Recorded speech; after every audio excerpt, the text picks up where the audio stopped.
میں ایک مرتبہ پھر آپ کو خوش آمدید کہتے ہوئے بات کو ہم آگے بڑھاتے ہیں. وقفے سے پہلے بات چل رہی تھی جگت کے حوالے سے. میں پوچھنا چاہتا تھا اپنے مہمانوں سے, یہ جو جگت ہو رہی ہے جی, آج کل جو جگت ہو رہی ہے اور بہت پہلے جو جگت ہو رہی تھی, جی جی, وہ اس میں بہت فرق آ گیا ہے. بالکل. تو جگت کرنے کے لیے آپ جو سامنے والا جسے جگت کرتے ہیں اس کا جسمانی لحاظ یا جو بھی اس کے چہرے پہ کرتے ہیں یا اس کے کردار پہ کرتے ہیں, وہ جگت کرنے کے لیے آپ کو سوچنا پڑتا ہے یا یہ پہلے سے اسکرپٹڈ ہوتی ہے؟ کچھ اسکرپٹڈ ہوتی ہے, کچھ سوچنا پڑتا ہے, آمد ہوتی ہے کچھ. آمد ہوتی ہے. جی. اچھا, ایک یہ مسئلہ بن گیا ہے. تو پہلے میں نے جگتیں دیکھی, مثلا ایک نا بہت پرانے ایک سٹیج ڈرامے میں نا جگت کی ایک فنکار نے, ایک بہت دبلے پتلے سے فنکار کو اس نے کہا اور تمہارا منہ ایسے ہے جیسے چھینی ہوتی ہے. یہ پنجابی میں ذرا اور تیرا تو منہ ہے جی میں چھینی ہوتی ہے. جی جی. تو بعد میں نا اس ڈرامے کے بعد میں نے اس سے پوچھا فنکار سے کہ یہ چھینی کیوں کہا. اس نے کہا جگت جب میں نے کہا نا اس کا لوگوں نے اسے اس کی طرف دیکھا وہ تو اسے محسوس ہونے لگ گیا سب کو کہ یہ اس کا منہ چھینی جیسا ہی ہے. اگر میں کہہ دیتا کہ اس کا بنتا تھا کہ وہ مجھے کہتا, اگر وہ کہتا تو وہ نہیں یہ کہتا. بالکل. وہ کہتا تمہارا منہ ایسے ہے جیسے تھوڑا ہوتا ہے. جی بالکل, کیونکہ میرا منہ بڑا ہے. بالکل. تو یہ اس طرح جگت ہوتی ہے. یہ چیزیں آپ ذہن میں رکھتے ہیں کہ ہر جگت ہر آدمی کو نہیں کر دینی. بالکل نہیں ہے. فیس جیسے آپ بتا رہے ابھی کہ آپ نے دیکھا اس کا وہ دبلا پتلا فیس, پبلک کے ذہن میں آ گیا کہ واقعی ایسا ہی ہوگا, وہ چھینی تیرا منہ ایسا ہے جیسے چھینی. وہ بات ایسا ہی ہوتی ہے کہ جیسا فیس ہو ویسی بات ہوتی ہے. جیسے آپ اجمل ہاشمی کو تو یہ کہہ سکتے ہیں یا میں کہہ سکتا ہوں, آپ کو نہیں کہہ سکتا چھینی, آپ کو تھوڑا ہی کہوں گا. جی آپ مجھے تھوڑا کہے جو مرضی کہے. تو اس طرح ہی ہوتا ہے نا اسٹیج میں, میرا خیال ہے. تو ہاشمی صاحب آپ کو بھی ظاہر ہے اتنا عرصہ ہو گیا. دیکھیں جی, اب نیا تو کچھ بھی نہیں ہو رہا. نیا کام نہ تو آ رہا ہے نہ ہو رہا ہے. گورا رنگ, کالا رنگ, کم صحت, زیادہ صحت, یہ سب کی بنی بنائی باتیں ملی ہوئی ہیں جو آگے ٹرانسفر ہوتی جا رہی ہیں. بالکل ایسے ہی. ہم سے جو پہلے سینئر تھے ان سے جو پہلے سینئر تھے, کاپی پیسٹ ہو رہا ہے. اب تو کاپی پیسٹ ہوتا ہوا آ رہا ہے, تو وہی ہو رہا ہے. اچھا, یہ اسٹیج پہ میں نے دیکھا ہے, چلو آپ کہہ رہے ہیں کہ نیا ٹیلنٹ بھی نہیں آ رہا. جی. کچھ پچھلے 5-7 سال سے اسٹیج پہ نا ڈانس کا بہت زیادہ ہو گیا تھا, تو لڑکیاں نہیں آتی ہیں جو. تو میں نے دیکھا ہے کہ کسی بھی ڈرامے میں جو اس کا باہر لگا ہوتا ہے نا, کہتے ہیں فلیکس. جی جی. فلیکس کے اوپر لڑکیوں سے بڑی, لڑکوں سے بڑی, یعنی فنکاروں سے بڑی تصاویر ان کی ہوتی ہیں اور ان کے نام لکھے ہوتے ہیں. لیکن جب آپ ڈرامہ دیکھنے جاتے ہیں تو وہ کوئی کردار ادا نہیں کر رہی ہوتی, اداکاری نہیں وہ کر رہی ہوتی. وہ صرف فحش گفتگو کا رسپانس دینے کے لیے یا اپنے ایکشن دینے کے لیے یا ڈانس کے لیے. تو یہ کیوں ہے؟ تو پھر ان کی تصاویر کیوں بڑی ہوتی ہیں, ان کے نام کیوں بڑے لگتے ہیں؟ آپ کے خیال میں اس کا کیا جواب ہے؟ اس کا جواب یہی ہے, اس کا کوئی جواب نہیں ہے. نہیں, کوئی تو جواب نہیں. وہ لڑکیاں ہیں, ہم لڑکے ہیں. اچھا, یہی فرق ہے بس. یہی عوام کی ڈیمانڈ ہے. ڈیمانڈ ہے عوام کی. بالکل. ڈانس کرتے دیکھنا اور آپ کی جگتیں سننا. بالکل. سر آپ صرف یہ سمجھ لیں کہ جو گلیمر ہے نا, چونکہ اب گلیمر کا دور ہے, تو وہ گلیمر کے طور پر سمجھ لیں کہ وہ یوٹیلائز ہو رہی ہیں. دیکھیں یہ نا اب یہ ماحول بن گیا. جو کلاسیکل ڈرامے یا فلمیں تھی نا, میں یہاں ہے تو وہ ہمارے ہمسایہ ملک کی ایک فلم تھی 2 آنکھیں 12 ہاتھ. جی. اس میں پوری فلم میں 3 گھنٹے کی فلم میں صرف ایک خاتون کا کردار ہے, صرف ایک خاتون کا کردار ہے, اور وہ بھی کہیں کہیں, اور وہ سپر ہٹ فلم ہے آج بھی, یعنی تقریباً 40-45 سال پرانی فلم ہے وہ. تو لیکن یہاں ایسا نہیں ہے. میرا خیال ہے کہ ہمارے اب کوئی ایسا اسٹیج ڈرامہ نہیں جس میں اگر 10 فنکار کام کر رہے ہیں نا, تو کم از کم 5 ناچنے والی, میں تو ناچنے والی کہوں گا, لڑکیاں اس میں شامل نہیں ہیں. تو یہ ہماری شاید عوام کا ٹیسٹ اس طرح کا ڈیولپ ہو گیا. تو اچھا ہاشمی صاحب, اس کے حوالے سے تو باتیں چلتی ہیں, آپ شاعر ہیں, تو آپ اپنا کوئی اور شاعری کے حوالے سے نا थोड़ी सी एक गज़ल भी आप कम अज़ कम हमें सुनाएं। और आप अब हमें ये बताएं कि आपकी उर्दू के अलावा पंजाबी में भी कोई, क्योंकि स्टेज पे तो आप बहुत ज़्यादा पंजाबी ही बोलते हैं। जी सर, तो जी सर। उर्दू में भी कोई किताब है, पंजाबी में भी है? कौन कौन सी किताबें हैं आपकी शायरी के हवाले से? सर फरवरी 2011 में मेरी पहली पंजाबी किताब आई थी, जी, हिजर तेरे दे थ्रू, हिजर तेरे दे अली ऑन पब्लिकेशन लाहौर, जी, ठीक, वहाँ से शाया हुई ठीक थी। है। तो दूसरी मेरी किताब 2014 मार्च 2014 में आई थी, सावी उधारे लेने, सावी उधारे लेने, ठीक वो है। भी अली ऑन ये दोनों पब्लिकेशन पंजाबी लाहौर से। उर्दू के हवाले जी, से? उर्दू के हवाले से। अब ये जो 10 कलाम मेरे शामिल हुए गश्ते दुरू में, बिल्कुल बिल्कुल ठीक है। तो इसी में से आपको हाँ। आपकी इजाज़त से बिल्कुल। एक और उर्दू गज़ल सुनाता हूँ। बिल्कुल बिल्कुल होनी चाहिए। उसका बचपन तो कभी अपनी जवानी लिखना, उसका बचपन तो कभी अपनी जवानी लिखना, कितना मुश्किल है मोहब्बत की कहानी कहानी लिखना। लिखना। वाह वाह वाह। आंख के पानी में जज्बात की मौजें पढ़ना, आहा, दिल की कश्ती पे जो यादों की रवानी लिखना। वाह वाह। जब भी लिखना हो तुम्हें अहले मोहब्बत का बयां, आहा, अपने अल्फाज में तुम मेरे मानी लिखना। लिखना, वाह वाह। वसल लम्हात में जो मैंने अता की तुमको, ठीक उनको अपने हाथों से वो हर चीज़ पुरानी लिखना। लिखना। हंस के दुनिया को बताना दिले बेताब का दुख, वाह, गम के नगमात मुसरत की जुबानी लिखना। वाह वाह। मेरे दुख दर्द अलम क्यों ना हो प्यारे मुझको, आहा, इनको लिखना तो मोहब्बत की निशानी निशानी, लिखना। वाह वाह वाह। मेरे दुख दर्द अलम क्यों ना हो प्यारे मुझको, आहा, इनको लिखना तो मोहब्बत मोहब्बत की की निशानी निशानी लिखना। लिखना।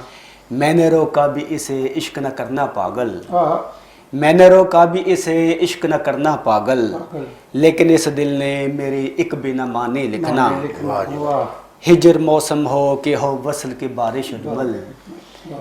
प्यार के बर्ग पे हर रुत को सुहानी लिखना। सुहानी लिखना, नींद में ख्वाब बुना करती थी अजमल तेरे, वाह नींद में ख्वाब बुना करती थी अजमल तेरे, वाह। मर गई आज वह लड़की दवानी लिखना। वाह वाह जी वाह, क्या उसका बचपन तो कभी वाह, अपनी जवानी लिखना, वाह। कितना मुश्किल है मोहब्बत की कहानी लिखना।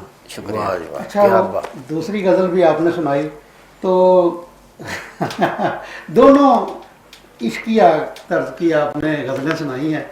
आप कह रहे हैं कि इश्क नहीं किया, जी किया नहीं, या किसी ने आपके साथ कोई तावन नहीं किया कोई मोहब्बत करने में? सर किया नहीं, लेकिन आपके अंदर ये गज़लें बताती हैं कि आपके अंदर कोई कसक मौजूद है। सर ये बात नहीं कि मैंने वो लड़की मर गई बात तो सोच नहीं के- कि वो जिससे आपने कोई शुरू की हो बात। ये नहीं कि मैंने इश्क किया नहीं, जी। बात ये है कि मुझे इश्क हुआ ही नहीं। अच्छा है, हो नहीं सका। मुझे शायरी से इश्क था, लगाव था, ठीक है, मैंने शायरी की। ठीक। अच्छा, आपने आप जैसे असातिज़ा लोगों से इस्लाह ली और मैं आज यहाँ बैठा हूँ। ठीक। अच्छा, तो इसके अलावा भी आपका एक शोबा है सहाफ़त का। जी तो माशाल्लाह से। आपने किस किस मैगजीन या अखबार के साथ काम किया है? बेशुमार कौमी अखबारात। जी, आपका तो कॉलम भी शाया होता रहा है एक मेरा अखबार जी में। माशाल्लाह से मैंने अपनी सहाफ़त का आगाज़ ही कालम नगारी से किया था। आज भी मेरा कालम बहुत सारे अखबारात में हाशमी कालम के नाम से हाशमी छपता है। कॉलम के नाम से छपता है। मैंने बहुत सारे कौमी अखबारात में काम किया, बहुत सारे लोकल अखबारात में काम किया, बहुत सारे टीवी चैनल्स के लिए रिपोर्टिंग की। जी, तो अब तो काफ़ी अरसा से, गुज़श्ता 10-12 साल से मैं दिन न्यूज़ चैनल और रोज़नामा दिन लाहौर रीजनल ब्यूरो ऑफिस का इंचार्ज हूँ, जिसके ब्यूरो चीफ है हमारे बाबर शहजाद शेख साहब। ठीक। अच्छा, गुजरांवाला में। उसमें आप काम कर रहे हैं जी। अब साहब, प्रोग्राम का क्योंकि ये आखिरी हिस्सा चल रहा है, वक्त हमारे पास बहुत महदूद होता है। जी। आपसे हम ये पूछेंगे कि आपने इतना अरसा काम किया है, आप मुतमईन हैं कि आपने जहाँ पहुँचना था स्टेज की दुनिया में वहाँ पहुँच गए, या अभी आपके सामने क्या टारगेट्स हैं, क्या गोल्स हैं आप? जी अभी तो बहुत बहुत दूर मंजिल है, अभी बड़ा सफ़र है, बहुत ज़्यादा सफ़र है, अभी तो सफ़र शुरू भी नहीं हुआ। अच्छा, आपने मुख्तलिफ शहरों में भी काम किया जी, होगा। बिल्कुल किया। आपके ख्याल में किस शहर की ऑडियंस सही रिस्पांस करती है, यानी तवज्जो के साथ देखती है? दो शहर ज़्यादा जो ना ड्रामा बहुत शौक से देखते हैं, एक लाहौर जी दूसरा गुजरावाला में। गुजरांवाला। गुजरावाला में ना आर्टिस्ट से बहुत ज्यादा प्यार करते हैं, खास लड़के से। अच्छा, एक और सवाल ये है, शहरों के हवाले से मेरे दिन में आ गया कि ये एक ना मिथ बन गई है कि जुगत फैसलाबाद में पैदा होती है जी। ये अमूमन आपने भी सुना होगा, स्टेज के फनकारों से सुना होगा कि जुगत फैसलाबाद में पैदा होती है, लेकिन अगर आप देखें कि तमाम मज़ाहिया फनकार जो हैं हमारे वो गुजरांवाला से बहुत ज़्यादा, जी जी बिल्कुल बहुत ज़्यादा। तो आप तस्लीम करते हैं कि जुगत फैसलाबाद में पैदा जी? होती है? नहीं, बिल्कुल नहीं तस्लीम कर तो आप हवाले से कुछ मैं सर इस बात को तस्लीम नहीं करता। जितने पैदा हुए, जितने हैं, जितने होंगे, हर इंसान में मजाक की हिस्स होती है। अगर एक सिटी में 100 आदमी रहते हैं जी तो वो 100 आदमियों में मजाक की हिस्सा है, जी वहाँ से आपको 100 जुगते मिलेंगी। जी।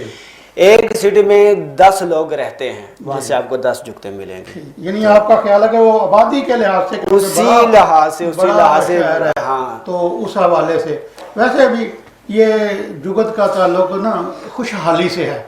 वरना अगर आप फनकारों के हवाले से देखें तो गुजरांवाला शहर हमारा पूरे पाकिस्तान में सबसे ज़्यादा ज़रखेज़ है। इसके बाद आप किसी भी सिटी का नाम ले लें, वो आपकी मर्ज़ी। ठीक, बिल्कुल।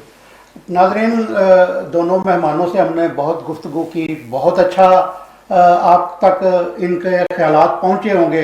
आपने महसूस किया होगा कि फ़नकार की ज़िंदगी किस तरह होती है, बिहाइंड दी स्क्रीन वो कैसे होते हैं, सामने तो आपके सामने होते ही हैं।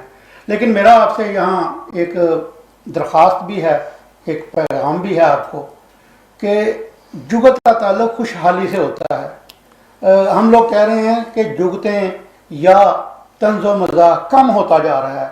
कम तो होना है, जब खुशहाली नहीं है फनकार को तो उसे अपने खाने का फिक्र रहेगा तो वो कैसे आपके लिए नए नए मौजू तलाश करेगा, किस तरह। तो थोड़ा सा हुकूमत से भी, हमारी आर्ट काउंसिल से भी ये मेरी दरख्वास्त होगी कि फ़नकारों के लिए खुदारा कुछ कीजिए ताकि ये फ़नकार और ये हमारा जो ड्रामा ये मर ना जाए। तो इसी के साथ, क्योंकि प्रोग्राम का वक्त ख़त्म हो गया, मैं आपसे चाहूँगा इजाज़त। अल्लाह हाफ़िज़। रग्स, यह है पहचान गुजरांवाला की। मैं राना उमर स्टोर की ग्रॉसरी पे आई हुई हूँ। ये एक बहुत ही अच्छा स्टोर है, यहाँ से तमाम ज़रूरत की अशिया मिल जाती हैं और मैं चाहूँगी कि इसकी और भी ब्रांचेस इंक्रीज़ हों। गुजरांवाला के लिए बहुत ही बेहतरीन है। अच्छा है कि सारी चीज़ें जो है ये कि जो है डोर स्टेप में सारी चीज़ें मिल जाती हैं, रेट भी ठीक है, मुनासिब है मार्केट के हिसाब से। तो अच्छा है कि एक जगह, लेकिन एक मज़ीद ब्रांचेस होनी चाहिए। शॉपिंग का मज़ा तो राना उमर के स्टोर से ही आता है, क्योंकि यहाँ पर जो चीज़ों का म्यार है वो पूरे शहर में उस तरह का म्यार हमें नहीं मिलता। यहाँ पे हर चीज़ मिल जाती है और हम आपको भी मशवरा देते हैं कि आप यहाँ पे शॉपिंग के लिए आएँ। 15 सालों से हमारा राना उमर जनरल स्टोर के साथ ताल्लुक़ है और इनकी क्वालिटी और हर चीज़ में हमें सेटिस्फाइड रहते हैं और प्राइस अच्छे हैं इनके। मैं राना उमर की कस्टमर हूँ, मैं हर मंथ यहाँ से ग्रोसरी करती हूँ। बहुत ही अच्छा स्टोर है ये, यानी कि हर चीज़ यहाँ से अवेलेबल हमें होती है।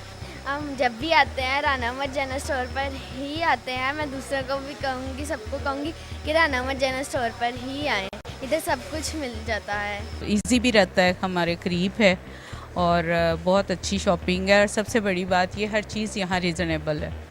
गुज़िश्ता 27 साल से शहरियों के एतमाद ने साबित किया कि हम उनकी तवक्कुआत और ज़रूरतों को बेहतर जानते हैं। यहाँ पर मिलने वाली तमाम अशिया मसलन सब्ज़ी, दालें, चावल, घी, मसाला जात, ड्राई फ्रूट्स, हलवा जात, bakery, crockery, cosmetics, under garments, खिलौने, स्टेशनरी, फ्रोज़न फूड्स, मशरूबात और दीगर अशिया क्वालिटी और मयार के एतबार से अपना मुनफरद मुकाम रखती हैं और वो भी इंतहाई मुनासिब कीमत के साथ। तो अभी अपने करीबी स्टोर पर विजिट कीजिए। Rana Umar group of services, मयार पर कोई समझौता नहीं।